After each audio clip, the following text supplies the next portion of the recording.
Les personnes, les visiteurs souhaitent aller voir la villa de Monsieur Macron. Alors la chance, c'est qu'elle est en plein centre-ville, au cœur de l'activité commerçante, et c'est très bien pour nos partenaires commerçants du Touquet.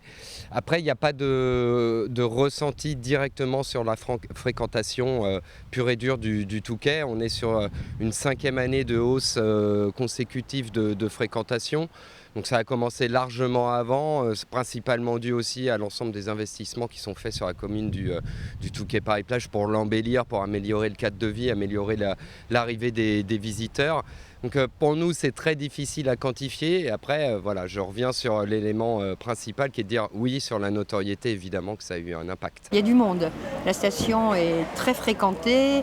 La station devient, elle était déjà, hein, quand on habite ici les Hauts-de-France ou ailleurs, quand on veut 2 jours, 3 jours simplement, on se dit je vais où? Je vais au Touquet.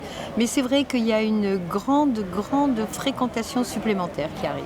Il semble qu'avant, le Touquet avait une étiquette des snobs, des gens comme ça. Or, le Touquet, c'est une ouverture à tout le monde. C'est une ville avec une vie normale. Et je pense que c'est ce côté-là qui est arrivé dans l'esprit de tout le monde. D'ailleurs, j'ai une devise que je dis toujours, le président de la République a choisi le Touquet, pourquoi pas vous? Et c'est vrai que ça peut être contribué, mais ça a un gros avantage en fait. C'est quand vous vous déplacez maintenant en France ou à l'étranger, quand on vous dit vous êtes d'où? Du Touquet-Paris-Plage. Ah, on situe le Touquet-Paris-Plage non plus à côté de Deauville, mais vraiment dans sa place. Voilà, c'est tout ce que l'on peut dire.